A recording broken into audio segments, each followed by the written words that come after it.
సంస్కృతి సంపద YouTube channel తరఫున అందరికీ స్వాగతం. శ్రీమద్ భగవద్గీత ఆధ్యాత్మిక రహస్యాలు అనే శీర్షికలో శ్రీ త్రినాథ్ గారు ధారావాహిక ప్రసంగం చేస్తున్నారు. వారి ప్రసంగంలో ఈరోజు 525వ ప్రసంగం చేస్తున్నారు. శ్రీ త్రినాథ్ గారికి స్వాగతం. నమస్కారం. ఓం శాంతి. శ్రీమద్ భగవద్గీత ఆధ్యాత్మిక రహస్యాలు ఈ యొక్క కార్యక్రమాన్ని వీక్షిస్తున్నటువంటి సోదర సోదరులందరికీ కూడా హార్దిక స్వాగతం, సుస్వాగతం, నమస్తమాంజలి. ముందుగా ధార్మికము ఆధ్యాత్మికము ఈ యొక్క చర్చలో మరొక విషయాన్ని మీ దృష్టికి తీసుకొని వస్తున్నాను. మామూలుగా భక్తి మార్గంలో డివోషనల్ పాత్ అంటాము. ధార్మికం అంటే అదే భౌతికము, స్థూలము, ఈ భౌతిక చర్మచక్షువులతో చూసేటువంటి ప్రపంచము. మనం ఏంటంటామంటే వినాశకాలే విపరీత బుద్ధి అంటాం. దీని అర్థం తెలుసుకున్నారు ఎప్పుడైనా? వినాశకాలం అంటే ఏమిటి? విపరీత బుద్ధి అంటే ఏమిటి? ఇది మామూలుగా వింటున్నాము, అర్థం చేసుకో, మామూలుగా అందరికీ తెలుసును. వినాశకాలే వాడుతుంటారు కూడా, వినాశకాల విపరీత బుద్ధిని వాడుతుంటారు. కానీ దాని లోతైన తత్వం ఏమైనా అర్థం చేసుకున్నారా అంటే ధార్మికంలో మనకు అర్థం కాదండి. ఇది కేవలం ఆధ్యాత్మిక జగత్తులో మాత్రమే మనకి ఏమర్థమవుతుందంటే, ఇప్పుడు సృష్టి చక్రంలో ఆఖరి ఫేజ్ నడుస్తోంది. 7వ అధ్యాయం 19వ శ్లోకంలో చాలా స్పష్టంగా చెప్పడం జరిగింది. భగవంతుడే ప్రకటించడం జరిగింది. హెచ్చరిక అనమాట, భగవంతుడి యొక్క హెచ్చరిక. బహూనాం జన్మనాం అంతే జ్ఞానవాన్ మాం ప్రపద్యతే. అక్కడ ఒక జ్ఞాని తెలుసుకుంటాడని చెప్పారు, చూసారా? జ్ఞాని తెలుసుకుంటాడు, అక్కడ భక్తుడు తెలుసుకుంటాడని చెప్పలేదు. జ్ఞాని అంటే ఆధ్యాత్మిక జగత్తులో ఆత్మ, పరమాత్మ, సృష్టి చక్ర జ్ఞానము, కర్మల గుషగతి, కర్మ సిద్ధాంతము, ఇవన్నీ కూడా ఉనికిపుచ్చుకున్నటువంటి వాడు. అర్థమైందండి? ఇప్పుడు వినాశకాలం నడుస్తోంది. ఇప్పుడు పరివర్తనం చూస్తున్నాం. ప్రపంచం అంతా ఎలాగుందో చూస్తున్నాం. వర్తమాన సమయంలో ఇప్పుడు అందరూ ఏమంటున్నారండి? 3వ ప్రపంచ యుద్ధం రాబోతున్నది. ఇట్లాంటి సంకేతాలు కూడా మనకి చాలా ఈ యూట్యూబ్ ఛానల్స్లో సర్క్యులేట్ అవుతూ ఉన్నాయి. అది ఉధృతం అవుతుంది రోజు రోజుకి కూడా. ఇది ఎప్పటి నుంచో నడుస్తోంది. ఎక్కడో యుద్ధాలు నడుస్తూనే ఉన్నాయి కొన్ని సంవత్సరాల నుంచి కూడా. మనకి చూస్తున్నాం పరిస్థితులు ఎట్లాంటి పరిస్థితికి చేరుకున్నామంటే ఎవరు సుఖంగా లేరు, ఎవరు ఆనందంగా లేరు. అందరూ కూడా ఎటువంటి స్థితిలో ఉన్నారు అంటే, ఏమిటి ప్రపంచం, ఏమిటి జన్మ, ఏమిటి లైఫ్, ఏమిటి కేవలం వండుకోవటం, తినడం, త్రాగడం, పడుకోవటమేనా? ఇదేనా మానవ జన్మ?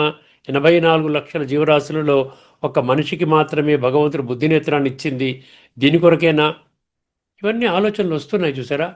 ఆధ్యాత్మిక జగత్తు మనకేం స్పష్టం చేస్తుందండి? ఇప్పుడు లాస్ట్ ఫేజు యుగ పరివర్తన జరగబోతున్నది.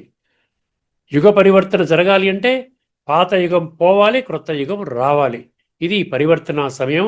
ఇది పరమాత్మ నూతన యుగాన్ని స్థాపన చేసేటువంటి ఆ విధంగా లక్ష్యంతో మనందరికీ కూడా ఆధ్యాత్మిక జ్ఞానాన్ని ప్రసాదిస్తూ ఆత్మని ఏ విధంగా శుద్ధి చేసుకోవాలి, శుద్ధి చేసినటువంటి ఆత్మ ఏ విధంగా రాబోయేటువంటి సత్యత్రేతాయుగాల్లో శ్రేష్ఠ జన్మలు పొందుతుంది, ఇవన్నీ అర్థమవుతాయి. భగవంతుడి 4వ అధ్యాయంలోని 7, 8లో వాగ్దానం కూడా చేయటం జరిగింది. యదా యదాహి ధర్మస్య, అందులో పరిత్రాణాయ సాధూనాం వినాశాయ చ దుష్కృతాం అన్నట్టు, చూసారా? వినాశాయ చ దుష్కృతాం.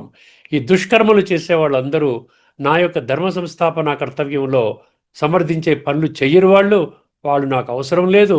వినాశాయ చ దుష్కృతాం. ఎందువలనంటే ధర్మ సంస్థాపనార్థాయ సంభవామి యుగే యుగే. ఈ కలియుగం యొక్క అంతిమ సమయము, కృతయుగం యొక్క ఆది సమయము, ఈ మధ్య సమయమే యుగే యుగే సమయం అంటే ఇదన్నమాట విషయము. అందుకని ఇక్కడ ఏం చెప్తారంటే, ఇంకా కొంచెం ఎక్స్ట్రాగా అర్థం చేసుకోగలిగితే, వినాశకాలే విపరీత బుద్ధి వినశ్యంతి అంటాడు. వినాశనం అయిపోతారు. ఏంటి? వినాశకాలంలో విపరీత బుద్ధి, మళ్ళీ తప్పుడు పనులు చేసేవాళ్ళు చేస్తున్నారు, మోసం చేసేవాళ్ళు చేస్తున్నారు, కల్తీలు చేసేవాళ్ళు చేస్తున్నారు, పిచ్చి పిచ్చి పనులు చేసేవాళ్ళు చేస్తున్నారు, మనుషులకు దుఃఖాన్ని కలిగిస్తున్నారు.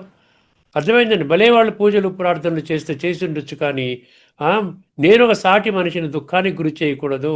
సర్వే జనాః సుఖినో భవంతు, సర్వమానవ సౌభ్రాతృత్వము, వసుదైవ కుటుంబకం, ఇవన్నీ కూడా మన హిందూ సంస్కృతిలో, ఆది సనాతన సంస్కృతిలో మనకి ఇవన్నీ కూడా ఉన్నాయి.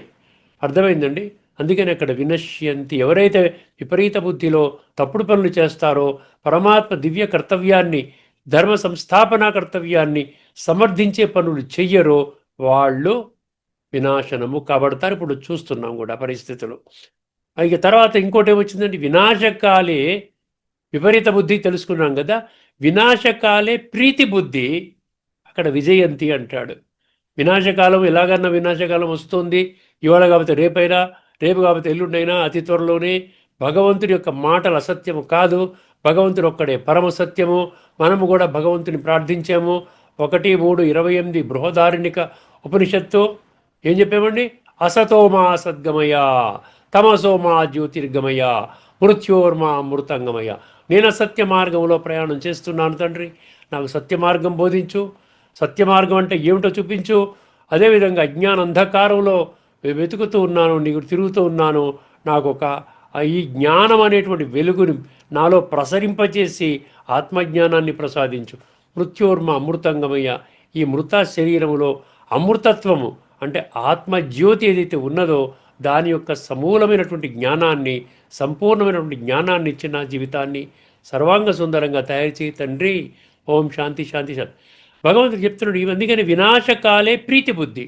వినాశకాలం ఉన్నది తెలుసుకుని వాళ్ళు ఏం చేస్తారు? భగవంతుడితో ప్రీతిగా ఉంటారు, ఆత్మ అనుభవం చేసుకుంటారు, పరమాత్మని స్మృతి చేస్తారు. రాజయోగ ప్రక్రియ ద్వారా తమ యొక్క జీవితాన్ని ఉన్నతంగా చేసుకుంటారు. భగవంతుడి యొక్క గుణాలు, శక్తులు అన్నీ మనలో వస్తాయి. ఆ యొక్క శక్తులు, గుణాలతో ఇతరులను కూడా జాగృతి చేసుకుంటూ స్వయాన్ని కూడా ప్రతి క్షణము జాగృతి చేసుకునే స్థితిలో ఉంటూ ఆ విధంగా జీవితాన్ని 3 పువ్వులు 6 కాయలుగా తయారు చేసుకుంటారు. వినాశకాలే విపరీత బుద్ధి వినశ్యంతి, వినాశకాలే ప్రీతి బుద్ధి విజయంతి. గుర్తుపెట్టుకోండి. అటువంటి వాడు విజయంతి అంటే ఏంటి అర్థము? ఈ కలియుగంలో ఆఖరి జన్మ ఉన్నది. ఈ ఆఖరి జన్మలో కూడా హాయిగా ఉంటారు. ఎందుకంటే పరమాత్మ తోడును అనుభవం చేస్తారు, పరమాత్మ యొక్క రక్షణని అనుభవం చేస్తారు, పరమాత్మ యొక్క కళ్యాణాన్ని అనుభవం చేస్తారు. ఆ విధంగా ఆత్మని శుద్ధి చేసుకుంటూ, సంస్కార పరివర్తన చేసుకుంటూ అతి త్వరలోనే రాబోయేటువంటి సత్యయుగంలో శ్రేష్ఠ జన్మలు పొందుతారు. అర్థమైందండి? ఇది ఈనాటి విషయము. ధార్మికము, ఆధ్యాత్మిక మధ్య ఉన్నటువంటి మరొక భేదము. ఇప్పుడు మనము గత ఎపిసోడ్లో ఇప్పుడు ఈ మధ్య మనం 2-3 ఎపిసోడ్స్ నుంచి కఠోపనిషత్తు మనం తెలుసుకుంటున్నాం. గత ఎపిసోడ్లో యమధర్మరాజు నచికేతుడు మధ్య ఉన్నటువంటి ఆ డైలాగ్ని మనము మొదలుపెట్టాము. అర్థమైందండి. నచికేతుడు అక్కడ యమలోకానికి వెళ్తాడు. యమలోకానికి వెళ్ళిన తర్వాత అక్కడ యముడు కనపడాడు. అర్థమైందండి. యముడు అంటే యమధర్మరాజు అంటే పరమాత్మ యొక్క మరొక రూపము. యమధర్మరాజు అంటే అక్కడ ఏంటి? ఒక ధర్మబద్ధమైనటువంటి ఒక సిద్ధాంతాన్ని ప్రతి ఒక్కరికి అప్లై అయ్యే విధంగా ప్రతి ఒక్కరికి కూడా ఇది వర్తిస్తుందన్నమాట. ఏ ఒక్కరు ఏదో రికమెండేషన్ ఇక్కడ చెల్లుతుందండి. రికమెండేషను, ఫోన్ కాల్సు, లేకపోతే లంచము, లేకపోతే ఇన్ఫ్లుయెన్సు ఇక్కడ చెల్లుతుంది. భగవంతుడికి అట్లాంటిది ఏమన్నా ఉంటుందా చెప్పండి ఒకసారి? భగవంతుడికి అందరూ ఒక్కడే. సమూహం సర్వభూతేషు నమే ద్వేష్యోస్తి నా ప్రియ అంటాడు 9వ అధ్యాయంలోని 29వ శ్లోకంలో. అందరూ నాకు సమానమే. ఒకరంటే ప్రత్యేకమైన ప్రేమ లేదు, ఒకరంటే ప్రత్యేకమైన ద్వేషము లేదు. అందరూ నాకు కావాలి, అందరి బాగోగులు నాకు కావాలి, అందరూ కూడా నా సంతానమే. అందుకనే సర్వమానవ సౌభ్రాతృత్వం అని అన్నారు. సో ఆ విధంగా అక్కడ యమధర్మరాజు పరీక్ష పెట్టాడు. యమధర్మరాజు అంటే భగవంతుడి యొక్క మరో రూపం అని చెప్పాను కదా. సో యమధర్మరాజు వెంటనే ప్రత్యక్షం అవ్వలేదు. నచికేతుడికి పరీక్ష పెట్టాడు. ఏమి నిజంగానే ఉందా? సీరియస్గా ఉన్నాడా? నిజంగా సత్యాన్వేషణలో పరమాత్మని గుర్తించడానికి పరమ లక్ష్యంగా పెట్టుకుని ఉన్నాడా? ఇవన్నీ టెస్ట్ చేయడానికి 3 రాత్రులు ఆయన భోజనం చేయలేదంట. భోజనం చేయాలంటే స్థూలంగా భోజనం, దానివల్ల మనకేం అర్థం కాదండి. కొంచెం సూక్ష్మంలోకి వెళ్ళండి. కాస్త ఆధ్యాత్మిక దృష్టికోణంలో తత్వం అర్థం చేసుకుంటే ఏమి తీసుకోలేదు? వ్యర్థ ఆలోచనలు చేయలేదు, నకారాత్మక ఆలోచనలు చేయలేదు. ఇంద్రియ సుఖాలు పొందాలి, దైహిక భ్రాంతిలో వచ్చి ఈ స్వర్గ సుఖాలన్నీ ఈ జన్మలోనే పొందాలి, దైహికంగా పొందాలి, ఇటువంటి వాంఛలన్నీ పక్కన పెట్టుకున్నాడు. ఆ విధంగా మనసా వాచ కర్మణ అనుకోండి, 3 రాత్రులు అనుకుంటే ఆ విధంగా చూసుకొని పట్టుదలతో పరమాత్మని పొంది తీరుతాను, హయ్యెస్ట్ ప్రాప్తి నేను ప్రాప్తి చేసుకుంటాను అని కూర్చున్నాడు. సో ఆ విధంగా వచ్చిన తర్వాత యమధర్మరాజు ప్రత్యక్షమవుతాడు. అంటే పరమాత్మ ప్రత్యక్షమవుతాడు. ఈ విధంగా సారీ చెప్పి నీకు 3 వరాలు ఇస్తున్నాను, కోరుకో అన్నాడు. ఇది మనం గత ఎపిసోడ్లో చర్చించుకున్నాం. కొద్దిగా బ్యాక్గ్రౌండ్ అర్థం చేసుకుంటే ఇంట్రెస్టింగ్గా ఉంటుంది. కఠోపనిషత్తులో ప్రారంభంలో ఎంతవరకు సాగుతుందో తెలియదు. ఈ యమధర్మరాజు నచికేతుడి యొక్క ఈ సంభాషణ వ్యవహారము ప్రస్తుతానికైతే ఈ యొక్క మొదటి అధ్యాయం, కఠోపనిషత్తు మొదటి అధ్యాయము మొదటి వల్లి అంటే సెక్షన్ అని చెప్పాడు. మొదటి అధ్యాయం మొదటి వల్లి. తర్వాత ఇది 9వ మంత్రం మనం చర్చించుకున్నాం. ఇప్పుడు ఈ కఠోపనిషత్తులో మనం 10వ మంత్రము ఇప్పుడు ఏంటంటే 3 వరాలు కోరుకో అన్నాడు కదా. మొదటి వర్ణం ఇక్కడ మొదటి వరము, మొదటి బూన్ అంటారు ఇంగ్లీష్లో, BOON బూన్ అంటే వరం కోరుకోమన్నాడు కదా. మొదటి వరం ఏమి కోరుకున్నాడో ఒక్కసారి గమనించండి, చాలా అద్భుతంగా ఉంటుందన్నమాట. ఈ 10వ మంత్రం ఒక్కసారి గమనించినట్టయితే మొదటి వర్ణం కాదు, మొదటి వరము ఆయన కోరుకున్నాడు. ఇది నాకు కావాలి, మొదటి వరము నేను కోరుకుంటున్నానని చెప్తాడు ఈ శ్లోకంలో, ఈ మంత్రంలో. ఒక్కసారి జాగ్రత్తగా ముందు మంత్రం చదువుతాను, తర్వాత పంక్తి యొక్క అర్థాన్ని చెప్తాను, తర్వాత ఇందులో ఉన్నటువంటి సాధారణంగా సాంప్రదాయబద్ధంగా అర్థము, తర్వాత ఇందులో ఉన్న లోతైన తత్వాన్ని కూడా మనం చర్చించుకుందాం. ఓకేనండి. ఇప్పుడు ఒకసారి మంత్రాన్ని వినండి. కఠోపనిషత్తు 1వ అధ్యాయము 1వ వల్లి 10వ మంత్రం.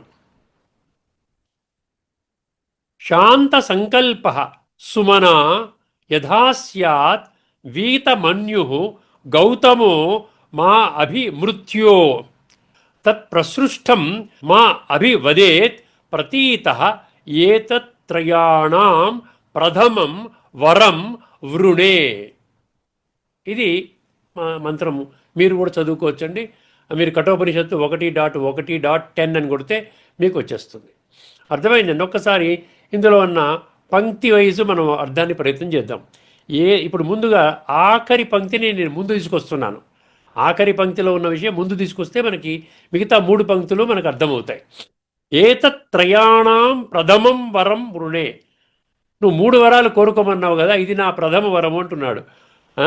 ఈ వరం నాకు కావాలి అంటున్నాడు. ఎవరు? నచికేతుడు. నచికేతుడు అంటే శ్రేష్టమైన ఆత్మ అండి, అర్జునుడి యొక్క ఈక్వల్ అన్నమాట.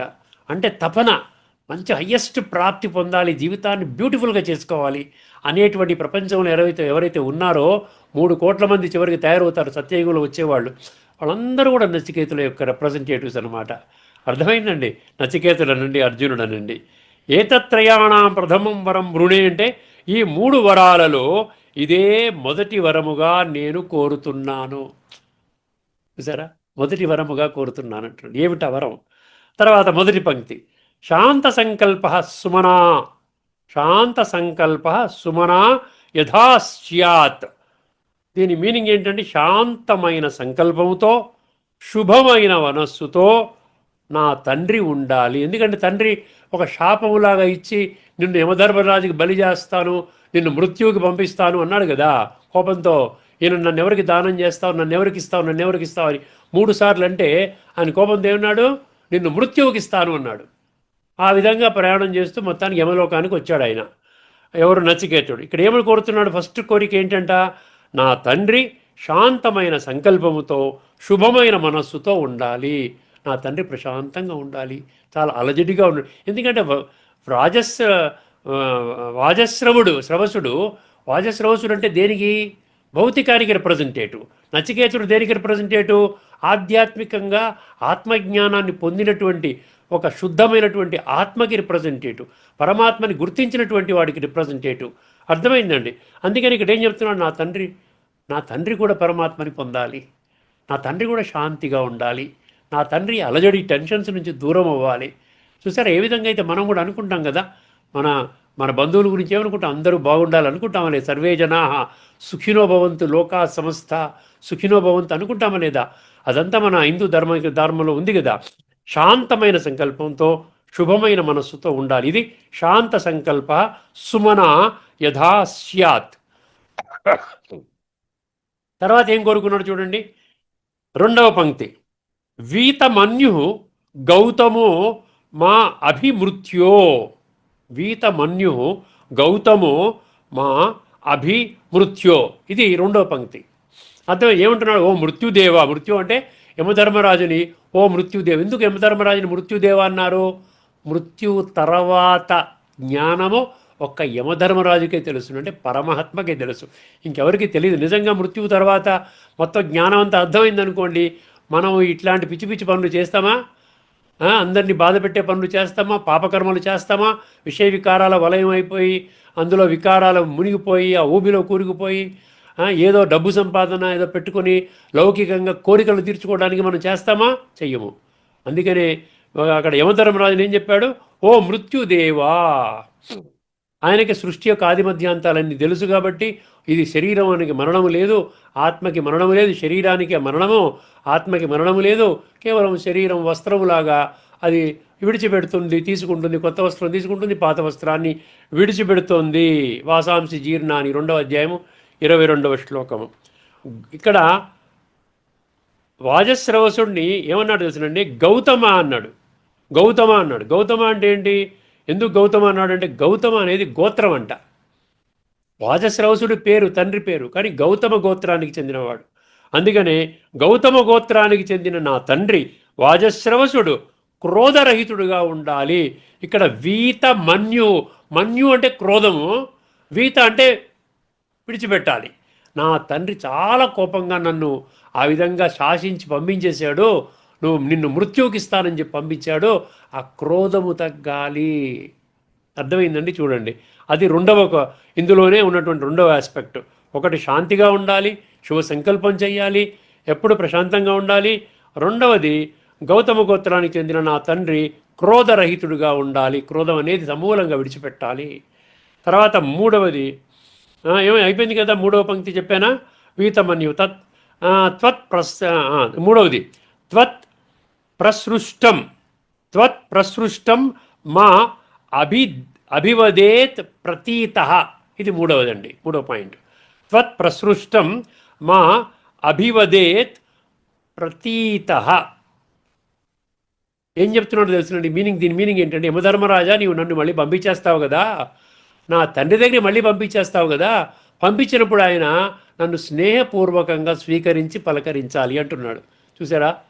తండ్రి గురించి అడుగుతున్నాడు, కానీ నాకేదో భౌతిక పెద్ద ప్యాలెస్ కావాలి, నాకు 100 కార్లు కావాలి, పెద్ద పెద్ద పదవులు కావాలి, బాగా డబ్బు పోగు చేసుకోవాలి అంటున్నాడా? అనడం లేదు. చూసారా? నీవు తిరిగి పంపిన నన్ను గుర్తించి ప్రేమగా పలకరించాలి. చూసారా? నన్ను తిరిగి పంపిస్తావు, మళ్ళీ తండ్రి దగ్గరికి వెళ్ళిపోతాను. నేను వెళ్ళిపోయిన తర్వాత నన్ను ప్రేమగా పలకరించాలి. ఒకటి శాంతిగా ఉండాలి, ఇంకో 2వది ఏం చెప్పాడండి? క్రోధాన్ని విడిచిపెట్టాలి. ఇంకోటి నన్ను స్వీకరించాలి, మళ్ళీ నన్ను బిడ్డగా స్వీకరించి, అర్థమైందండి, నాతో ప్రేమగా వ్యవహారం చెయ్యాలి అని కోరుకున్నాడు. ఇది ఈ శ్లోకం యొక్క మీనింగ్. ఇప్పుడు ఇందులో లోతైన తత్వంలోకి వెళదాం. ఎందుకంటే ఈ తత్వంలోకి వెళ్ళకపోతే ఇది కేవలం ఏదో ఇన్ఫర్మేషన్ గ్యాదరింగ్ లాగా, నచికేతుడు ఎవరో వాజశ్రవసుడు, ఈ విధంగా వాళ్ళు ఏదో అనుకుంటున్నారు, ఇది ఒక కథలాగా ఉంది, బాగుంది అనుకుంటాం, ఫుల్ స్టాప్ పెట్టేస్తాం. మన జీవితంలో ఎటువంటి పరివర్తన తీసుకొని రాము. ఒక్కసారి లోతైన తత్వం వింటే మనకు అర్థమవుతుంది. తాత్పర్యం: ఓ మృత్యుదేవా, నా తండ్రి గౌతముడు నన్ను చూచినప్పుడు కోపము లేకుండా శాంతమైన మనస్సుతో సంతోషంగా నన్ను గుర్తించి ప్రేమతో పలకరించాలి. నీవు తిరిగి పంపిన నన్ను అనుమానము లేకుండా స్వీకరించాలి. నీవెలా వచ్చావు, మళ్ళీ నీవేనా, నిన్ను స్వీకరించను, నువ్వు పో అనకుండా, అనుమానం పడకుండా నన్ను స్వీకరించాలి. ఇది ఆయన ఉన్నటువంటి మొదటి వరం. 3 వరాలు ఇచ్చాడు కదా, మొదటి వరం ఆ విధంగా కోరుకున్నాడు. ఈ కోరికనే నేను 3 వరాలలో మొదటి వరంగా కోరుతున్నాను. ఇప్పుడు సందర్భం ఏమిటిది? నచికేతుడు యమలోకానికి వచ్చి 3 రాత్రులు ఆహారం లేకుండా ఉన్నాడు.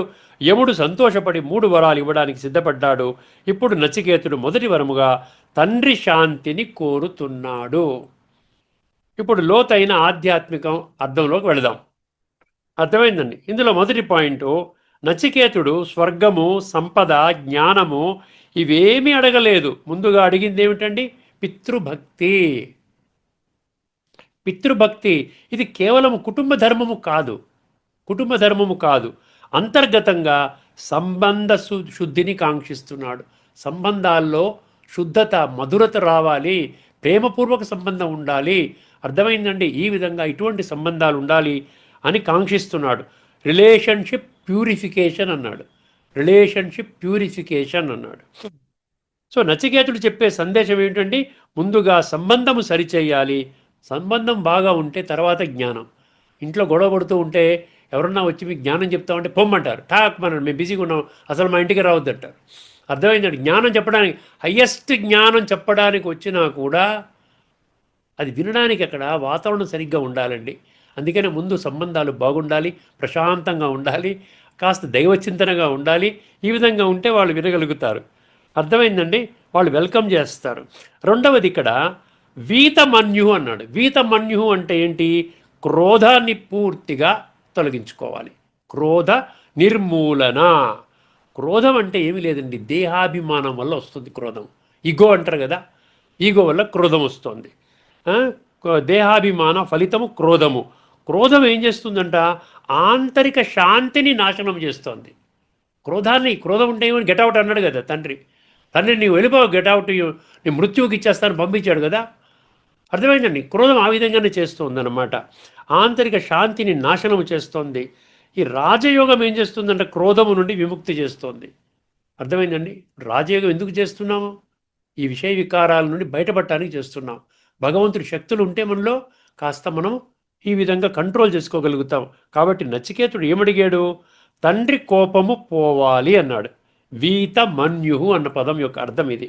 అంతర్గతంగా సంస్కార శుద్ధి కావాలి అంటే ఆత్మజ్ఞానం రావాలి, ఆత్మ యొక్క ఉనికిని పసిగట్టాలి, ఆత్మని పరమాత్మతో సంధానము చెయ్యాలి మనసు బుద్ధి ద్వారా. అప్పుడు గుణాలు శక్తులు ఆత్మలో వస్తాయి. అప్పుడు క్రోధం తగ్గుతుంది, సంస్కారాలు శుద్ధి అవుతాయి. అర్థమైందండి? సంస్కార శుద్ధి కావాలి. ఇది మూడో విషయం. ప్రతీత అన్నాడు. ఆ పదం ప్రతీత అంటే ఏంటి? గుర్తింపు. ప్రతీత గుర్తింపు అంటే రికగ్నిషన్ అన్నమాట. తండ్రి గుర్తించాలి. ప్రతీత అంటే నిశ్చయముతో గుర్తించటము. ఇది కేవలము తండ్రి కొడుకు సంబంధము కాదు. ఆధ్యాత్మిక దృష్టిలో స్వరూప జ్ఞానము మరియు పరమాత్మ గుర్తింపు. స్వరూప, స్వ అంటే ఆత్మ, స్వ అంటే ఆత్మ. ఆత్మ ఏ రూపంలో ఉంది? జ్యోతి స్వరూపము. పరమాత్మ ఏ రూపంలో ఉన్నాడు? బిందు స్వరూపము. సో ఆధ్యాత్మిక దృష్టికోణములో అర్థమైందండి. ఇక్కడ ఆత్మ పరమాత్మ యొక్క గుర్తింపు అనమాట.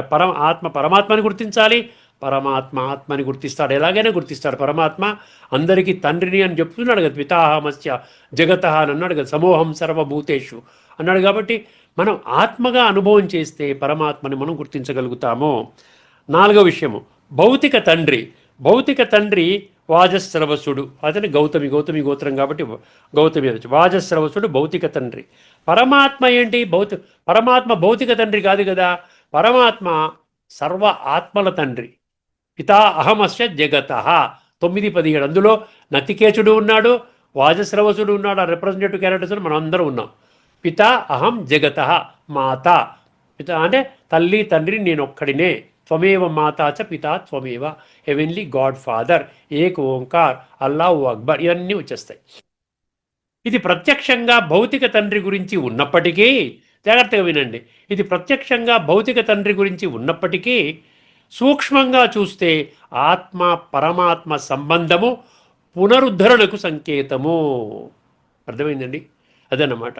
అంటే ఈ వికారాలు పోయాయి అనుకోండి, క్రోధం వద్దు, నీకు ఈ విధంగా నన్ను గుర్తించు, లేకుండా ఉంటే శాంతిగా ఉండు, ఇవన్నీ ఉంటే ఆటోమేటిక్గా పరమాత్మ స్మృతిలోకి వస్తాడు, ఆత్మ చింతనలోకి వెళతాడు. నచికేతుడు ఏదైతే పొందుదామనుకున్నాడో, హయ్యెస్ట్ లెవెల్ ప్రాప్తి పొందుదామనుకున్నాడు కదా, అది సులభంగా పొందుతాడు.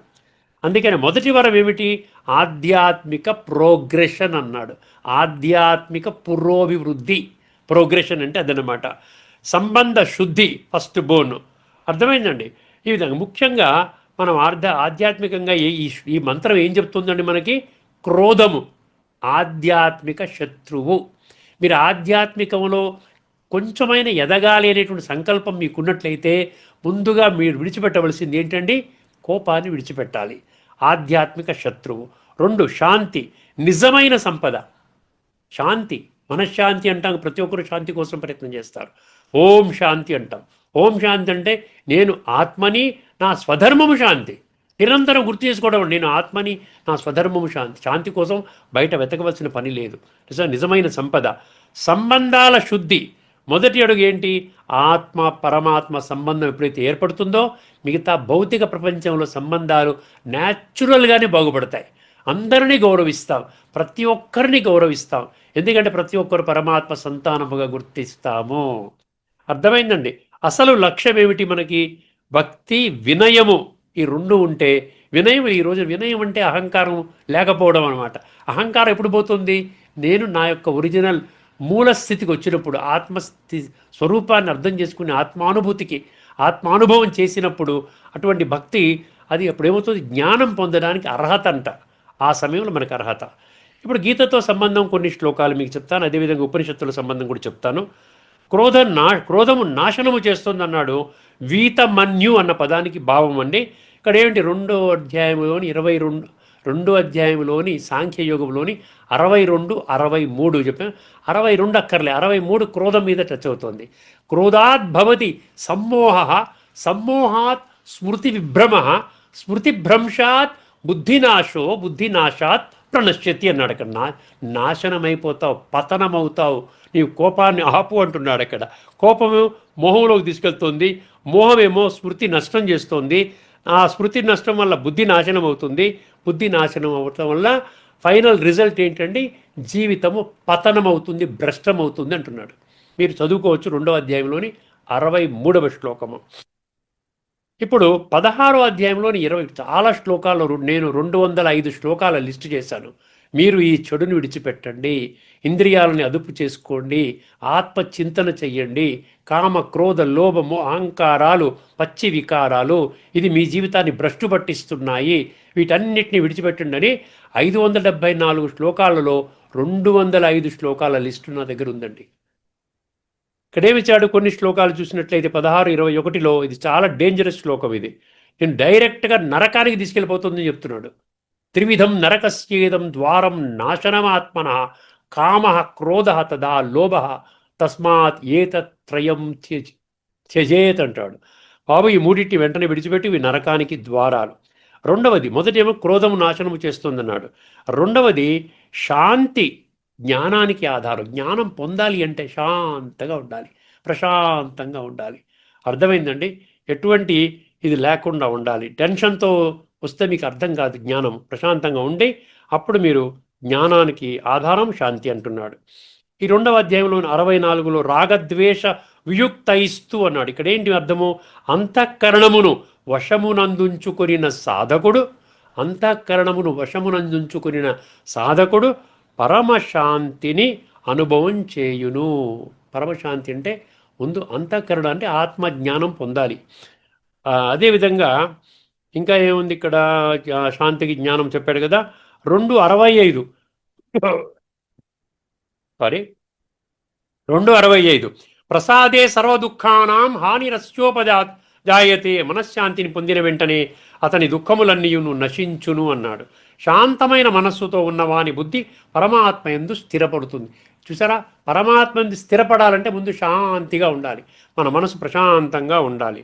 4:39లో శ్రద్ధావాన్ లభతే జ్ఞానం అన్న అక్కడ కూడా అర్థమైంది. జ్ఞానం లబ్ధ్వా పరాం శాంతిం అచిరేణాధిగచ్చతి అంటాడు. నీకు జ్ఞానము ద్వారా నీకు శాంతి లభిస్తుంది, జ్ఞానము ద్వారా మాత్రమే పరమశాంతి అనుభవం. 12:13 అద్వేష్ట సర్వభూతానం. ఎవరి పట్ల ద్వేషభావం ఉండకుండా ఉంటే ప్రశాంతంగా ఉండడానికి అది ఒక దైవీ గుణం అన్నాడు. పరమాత్మతో సంబంధం ఏంటి, పరమాత్మ ఆత్మ ఒకటేనండి. ఆత్మ కనబడదు, పరమాత్మ కనబడదు. ఆత్మ జ్యోతి స్వరూపం, పరమాత్మ జ్యోతి స్వరూపం.